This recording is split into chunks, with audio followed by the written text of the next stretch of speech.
여러분 반갑습니다. 여러분의 멘탈 전도사 천만쌤입니다. 천만 뉴스 한번 시작하도록 할게요. 천만 뉴스.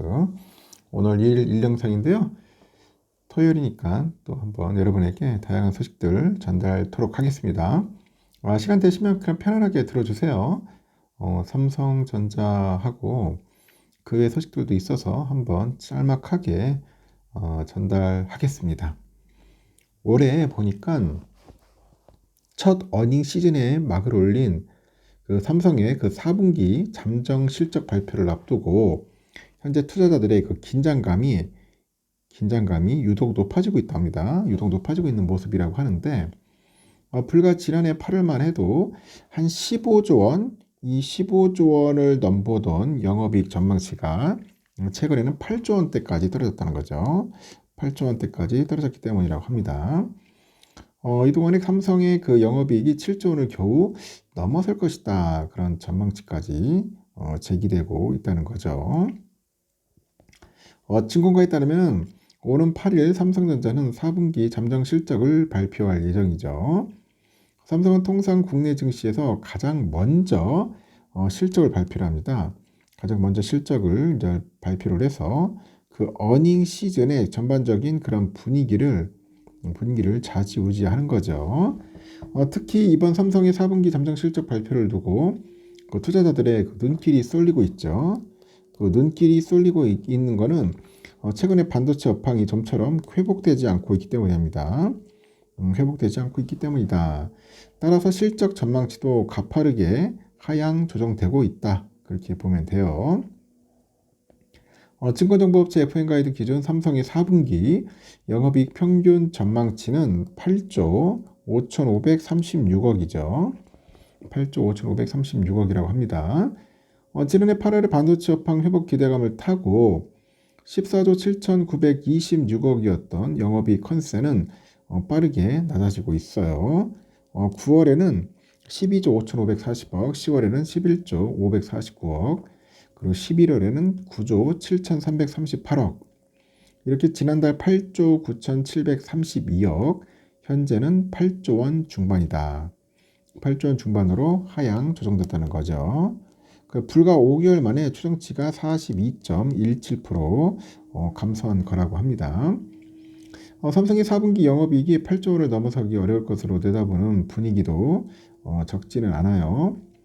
지난 한 주 동안 삼성전자 실적 전망치를 내놓은 증권사 6곳 중에서 8조 원대의 그 영업이익을 예상한 곳은 단 한 곳도 없더라. 단 한 곳도 없었다. 한투증권, 미래에셋, 삼성증권 등 그 증권사 대부분이 7조 원대 영업이익을 예상을 했습니다. 이 중에 가장 낮은 영업이익 전망치를 내놓은 곳은 삼성증권이네요. 삼성증권은 삼성전자의 4분기 영업이익이 7조 2,600억 원에 그칠 거로 보는 것 같아요. 7조 2,600억 원에 그칠 것으로 현재 추정을 하고 있고, 삼성전자를 향한 증권가의 눈높이가 낮아지고 있는 것은 반도체 수요가 부진한 데다가 경기 침체 여파에 정보통신 수요 부진까지 덮쳤기 때문이라고 보는 것 같습니다. 증권가에서는 스마트폰하고 PC 등 전통적인 IT 수요 침체가 예상보다 깊어지다 보니까 이 삼성전자가 그 주력이죠. 이 레거시 메모리의 수익성 악화가 현재 길어지고 있다는 그런 분석을 있어요.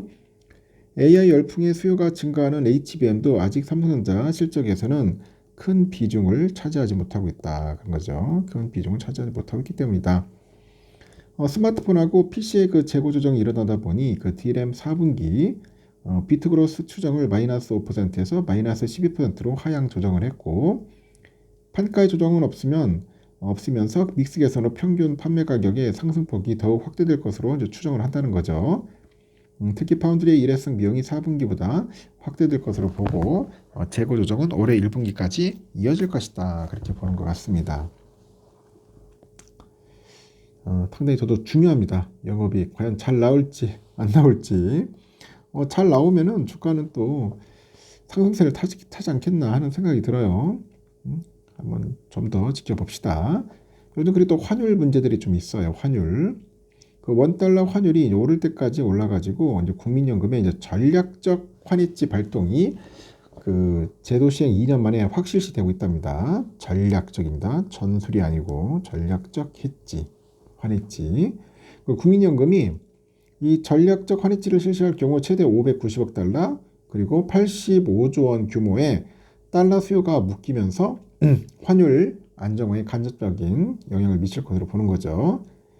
IB업계에 따르면 국민연금기관은 전략적 환해지 발동 요건이 충족이 돼서 가동을 시작하는 것으로 이제 전해지는 것 같고요. 이 전략적 환해지라는 건 뭐냐? 국민연금의 해외 자산 중에 환 변동에 노출되지 않는 그 자산 비중을 10%까지 높이는 방식을 말합니다. 전략적 환해지는 2001년부터 지금까지 환율 분포도가 2.58 시그마 이상, 즉 신뢰 구간 99% 이상을 벗어나는 상황이 5영업일 이상 지속될 때로 알려지는 것 같고요. 금토업계 관계자 전문가들도 발동 조건이 1,450원을 웃도는 수준을 보고 있는데 이 기준이 연말 연초 이미 충족된 것으로 이제 전해지는 거죠. 환해지 방식은 국민연금에서 외환을 빌려오는 방식의 그 스와프 거래가 유력하답니다. 통상 기업들이 환해지를 실시할 때 현재 자산의 가치가 떨어지는 걸 방어하기 위한 목적이기 때문에 선물한 매도, 직접 달러 매도 등의 방식을 사용하지만 국민연금의 경우에는 당장 해외 투자에 집행할 달러를 조달하기 때문에 신규 투자를 위한 그 자금을 한은에서 차입하는 방식이 유력한 것으로 현재 알려지는 거죠. 예를 들어서 환율 변동에 그대로 노출되는 환노출 방식을 사용할 때는 외환시장에서 1만 달러를 조달해서 해외 투자를 집행하는데 해지 없이 진행한 해외 투자는 그 향후의 환율 변동에 따라서 환이익, 환차손을 보게 되는 것 같습니다. 환율이 급작스레 치솟을 때 달러를 높은 가격에 조달했다면 향후 달러가 안정화됐을 때 해외 투자에서 손해를 볼 가능성도 높아지는 거겠죠. 무엇보다 국민연금 큰손이 직접 시장에서 달러를 구입하는 경우 환율이 더 올라서 시장에 충격을 줄 위험도 있습니다.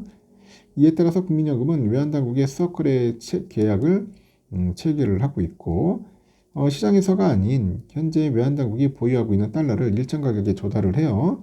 후에 같은 가격으로 되갚는 방식으로 해지하기 위해서입니다. 현재 1달러의 시장가가 1,500원이라 하면은 그 외환당국에 1,500원을 맡기고 1달러를 빌려오고 이 방식이 해지가 되는 이유는 향후 달러 가격이 1,400원으로 내려갈 때 국민연금은 1,400원에 매수한 달러를 한은에 대갚고요. 1,500원을 받을 수 있기 때문이겠죠. 국민연금은 한국은행과의 그 외환 스와프 그 한도를 기존 500억에서 650억 달러로 확대합니다. 계약 기간도 올해 말까지 연장을 했다고 합니다. 다만 선물한 매도 방식은 시장이 달러를 직접 공급해서 환율 하락 압력이 큰 반면에 그 한은과의 달러 스왑 방식은 대규모 달러 수요를 줄이는 정도의 간접 효과에 그친다고 합니다. 전략적 환해지가 가동될 경우 10월 말 기준 국민연금 해외 자산의 10%인 482억 달러까지 해지가 가능해지고요. 이 정도 규모에 대해서 시장에 매수 자금이 들어오지 않게 되는 겁니다.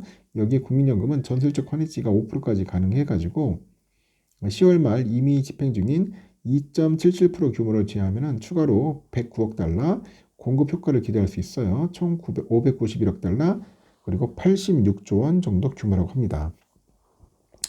그리고 이 금액이 한 번에 해지되는 건 아니고 연간 300억에서 400억 달러 규모로 집행하는 해외 투자 자금을 나눠서 해지하는 것이라고 하죠. 그 금액만큼 외환시장 수급에 충격이 덜해지는 효과라고 설명을 하고 있습니다. 참고하시기 바랍니다. 여기까지 하겠습니다.